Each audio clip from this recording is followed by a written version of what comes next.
ഈ ചടങ്ങിൻ്റെ അധ്യക്ഷൻ, എത്രയും ആദരണീയനായ തുറയുടെ പ്രിയങ്കരനായ ചെയർമാൻ ശ്രീ VP പ്രസാദ്, ഈ നാടിൻ്റെ പ്രിയങ്കരനായ ജനപ്രതിനിധി, മുൻ മന്ത്രിയും തൃപ്പൂണിത്തുറ നിയോജകമണ്ഡലത്തിൻ്റെ MLA കൂടിയായ ശ്രീ K. ബാബു അവറുകൾ, തൃപ്പൂണിത്തുറ നഗരസഭയുടെ അധ്യക്ഷ ശ്രീമതി രമ, ഇവിടെ സന്നിഹിതനായിട്ടുള്ള general convener Shri VC Jayachandran, പ്രിയപ്പെട്ട ശ്രീ SK ജോയ് അടക്കം Thrippunithura Rajanagari union of residents അസോസിയേഷൻ്റെ തുറയുടെ പ്രിയപ്പെട്ട ഭാരവാഹികളെ, ഇവിടെ എത്തിച്ചേർന്നിട്ടുള്ള ഈ റെസിഡൻസ് അസോസിയേഷൻ്റെ പരിധിയിലുള്ള വിവിധ റെസിഡൻസ് അസോസിയേഷനുകളെ പ്രതിനിധാനം ചെയ്യുന്ന ഭാരവാഹികളെ, സഹോദരി സഹോദരങ്ങളെ, ജനാധിപത്യ വിശ്വാസികളെ, തുറ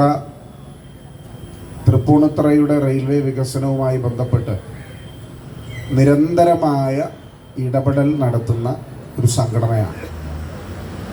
ആ തൃപ്പൂണിത്തുറ റെയിൽവേയുടെ വികസനത്തിലും നിങ്ങൾ ഒരു സമ്മർദ്ദ ശക്തി ആയതുകൊണ്ട് തന്നെ ആ സമ്മർദ്ദത്തിൻ്റെ ഫലമായി പല കാര്യങ്ങളും തൃപ്പൂണിത്തുറ റെയിൽവേ സ്റ്റേഷനിൽ ഉണ്ടായിട്ടുണ്ട് എന്നുള്ളതും ഞാൻ ഈ അവസരത്തിൽ എടുത്തു പറയാൻ ആഗ്രഹിക്കുന്ന ഒരു കാര്യമാണ്.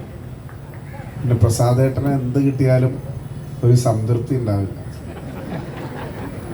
ഞങ്ങൾ MP ഫണ്ട് ഇപ്പോൾ ചെലവഴിക്കുമ്പോൾ, അല്ലെങ്കിൽ MLA ഫണ്ട് ചെലവഴിക്കുമ്പോൾ സ്വാഭാവികമായിട്ടും നമ്മൾ 25 ലക്ഷം രൂപ, 50 ലക്ഷം രൂപ എന്നാണല്ലോ പറയുന്നത്.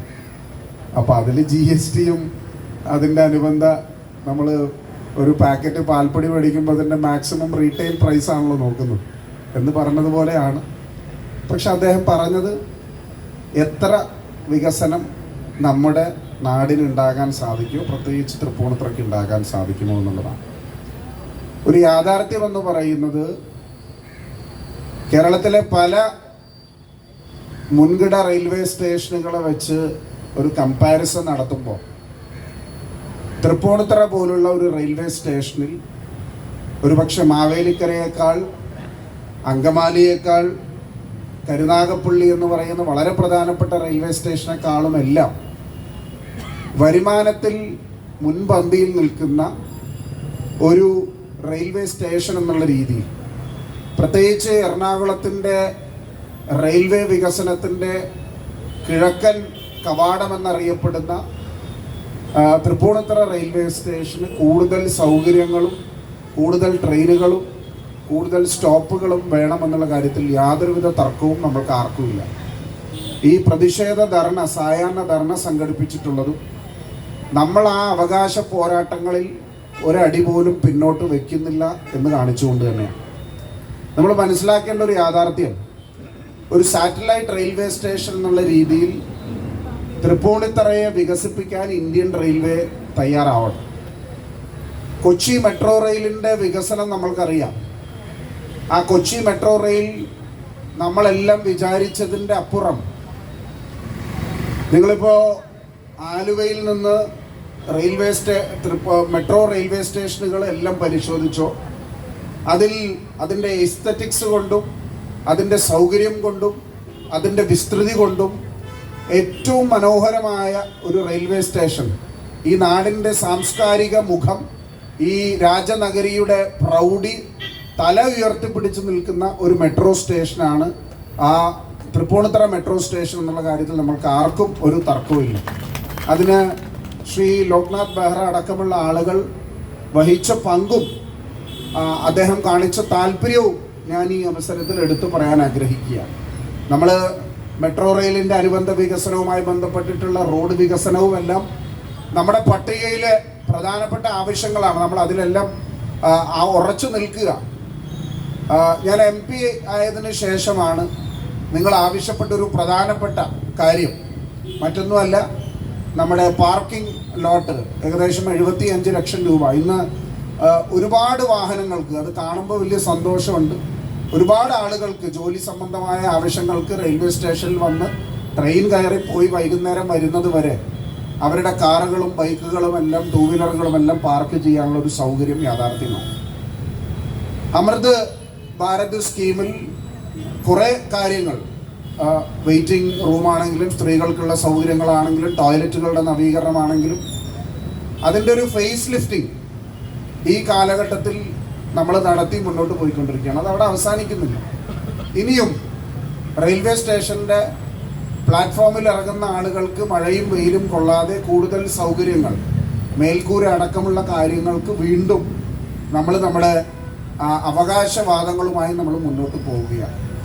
തൃപ്പൂണിത്തുറയെ സംബന്ധിച്ച് ഇപ്പോൾ ജയന്തി ട്രെയിൻ ആണെങ്കിലും മലബാർ ആണെങ്കിലും ഒരു വശത്തേക്ക് മാത്രമാണ് സ്റ്റോപ്പ് അനുവദിച്ചിട്ടുള്ളത്. തിരിച്ചിങ്ങോട്ട് വരുന്ന ആളുകൾക്ക് എറണാകുളത്താണ് ഇറങ്ങേണ്ട സാഹചര്യമുള്ളത്. ഞാൻ റിസർവേഷൻ കൗണ്ടറിൻ്റെ വിഷയം അറിഞ്ഞപ്പോൾ തന്നെ ഇതിൻ്റെ ഉത്തരവാദിത്തപ്പെട്ട ആളുകളെ MP എന്നുള്ള രീതിയിൽ അറിയിച്ചപ്പോൾ ഞാൻ വിചാരിച്ചിരുന്നത് റിസർവേഷൻ രാത്രി 8 മണി വരെ അത് പുനഃസ്ഥാപിച്ചു എന്നുള്ളതാണ്. ഞാനിപ്പോൾ ഏരിയ മാനേജർ എറണാകുളവുമായി സംസാരിച്ചപ്പോൾ അദ്ദേഹം പറഞ്ഞത് IUTS സംവിധാനം വഴി ഇപ്പോൾ നമ്മൾക്ക് ടിക്കറ്റ് എടുക്കുമ്പോൾ തന്നെ റിസർവേഷൻ ചെയ്യാൻ സാധിക്കും.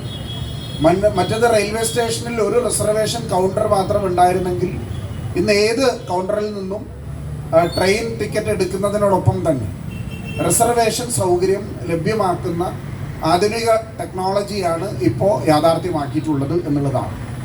അപ്പോൾ അതിലൂടെ വേണാട് പോലുള്ള പ്രധാനപ്പെട്ട ട്രെയിനുകൾ വരുമ്പോൾ ഉണ്ടാകുന്ന പാസഞ്ചേഴ്സിന് ടിക്കറ്റ് എടുക്കാൻ വേണ്ടിയിട്ടുള്ള ഒരു തിരക്കുള്ള സമയത്ത് മാത്രമാണ് അതിനൊരു എക്സംഷൻ. പക്ഷേ ആ ട്രെയിൻ പോയി കഴിഞ്ഞാൽ വീണ്ടും ആ പ്രോസസ്സ് തുടരാൻ സാധിക്കും. വീണ്ടും ഇവിടെ ശ്രീ കെ ബാബു സൂചിപ്പിച്ചത്, ആദ്യം പറഞ്ഞപ്പോൾ സൂചിപ്പിച്ചത് അതാണ്, ടിക്കറ്റിനോടൊപ്പം തന്നെ റിസർവേഷൻ ചെയ്യാനുമുള്ള സൗകര്യം ഉണ്ടാകും. ഇത് 24 മണിക്കൂറും ലഭിക്കുന്ന സൗകര്യമാണ് എന്നാണ് റെയിൽവേ അധികാരികൾ പറഞ്ഞത്. അതെന്തായാലും നമ്മൾക്ക് പാസഞ്ചേഴ്സിൻ്റെ ആവശ്യപ്രകാരം വീണ്ടും റിവ്യൂ ചെയ്ത് അതിൽ മാറ്റങ്ങൾ വരുത്താൻ പറ്റുന്ന കാര്യം തന്നെയാണ്. പക്ഷേ പുതിയ ട്രെയിനുകൾ അത് തൃപ്പൂണിത്തുറയിൽ മാത്രമല്ല, മറ്റ് പല മേഖലകളിലും ഇപ്പോൾ വേളാങ്കണ്ണി കോവിഡ് മുൻപ് വരെ നമ്മൾക്ക് വേളാങ്കണ്ണിക്ക് ഇവിടെ സ്റ്റോപ്പ് അനുവദിച്ചിരുന്നതാണ്, വേളാങ്കണ്ണി എക്സ്പ്രസ്. അതുപോലെ നിരവധി മറ്റ് ട്രെയിനുകളുടെ സ്റ്റോപ്പും അതുപോലെ തന്നെ വൺ സൈഡ് സ്റ്റോപ്പ് അനുവദിക്കുന്ന ഈ അശാസ്ത്രീയമായ തീരുമാനവും അതുപോലെ തന്നെ പുതിയ ആവശ്യങ്ങൾ, പുതിയ ട്രെയിനുകൾ നമ്മൾ ആവശ്യപ്പെട്ടിട്ടുണ്ട്. ആ ട്രെയിനുകളുടെ ആവശ്യവും എല്ലാം മുന്നോട്ട് വയ്ക്കുന്നത് ഞാൻ നേരത്തെ പറഞ്ഞതുപോലെ തന്നെ എറണാകുളത്തിൻ്റെ revenue generation, Ernakulam north south railway station പോലെ തന്നെ അതിനുശേഷം തൃപ്പൂണിത്തുറ റെയിൽവേ സ്റ്റേഷൻ എന്ന് പറയുന്നത് കിഴക്കിൻ്റെ ഒരു വലിയ കവാടമാണ്. അത് വികസിക്കേണ്ടത് പ്രത്യേകിച്ച് മെട്രോയുമായിട്ടുള്ള കണക്ടിവിറ്റി വികസിപ്പിക്കുമ്പോൾ, ലാസ്റ്റ് മൈൽ കണക്ടിവിറ്റി വികസിപ്പിക്കുമ്പോൾ കൂടുതൽ സൗകര്യങ്ങൾ ഈ റെയിൽവേ സ്റ്റേഷന് ലഭ്യമാകേണ്ടതാണ് എന്നുള്ള കാര്യത്തിൽ യാതൊരുവിധ തർക്കവുമില്ല. മെട്രോയുടെ ഫ്യൂച്ചർ എക്സ്പാൻഷൻ എന്ന് പറയുന്നത് ഇപ്പോൾ ഇൻഫോ പാർക്കിൽ നേരത്തെ ഇടച്ചിറയിൽ അവസാനിച്ചിരുന്ന കൊച്ചി മെട്രോ റെയിലിൻ്റെ അവസാനത്തെ സ്റ്റോപ്പ് അത് ഇൻഫോ പാർക്കിൻ്റെ മുൻപിലേക്ക് ആക്കിയിട്ടുള്ളത് ഭാവിയിലേക്ക് അത് തൃപ്പൂണിത്തുറയിലേക്ക് അത് വികസിപ്പിക്കാൻ വേണ്ടിയിട്ട് ഉള്ള അതിൻ്റെ ഭാഗമായിട്ടാണ്. അപ്പോൾ അങ്ങനെയുള്ള റെയിൽവേ മെട്രോ റെയിലിൻ്റെ വികസനം വ്യാപകമായി നടക്കുമ്പോൾ അതുമായി ഇൻ്റഗ്രേറ്റ് ചെയ്യുന്ന ഒരു റെയിൽവേ വികസനം നമ്മൾക്ക് അനിവാര്യമാണ് എന്നുള്ള കാര്യത്തിൽ യാതൊരുവിധ തർക്കവുമില്ല.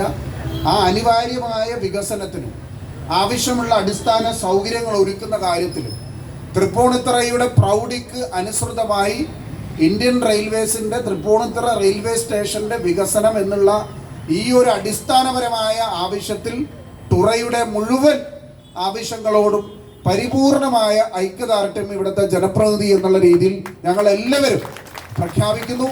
ആ അവകാശ പോരാട്ടങ്ങളിൽ, ആ പ്രതിഷേധങ്ങളിൽ, പ്രതിരോധങ്ങളിൽ, പ്രതികരണങ്ങളിലെല്ലാം നിങ്ങളോടൊപ്പം ഞാനും ഉണ്ടാകുമെന്ന് മാത്രം ഈ അവസരത്തിൽ പറഞ്ഞുകൊണ്ട് തുറ നടത്തുന്ന ഈ സായാഹ്ന പ്രതിഷേധ ധർണ ഔപചാരികമായി ഉദ്ഘാടനം ചെയ്തതായി അറിയിക്കുന്നു. നന്ദി, നമസ്കാരം, ജയ്.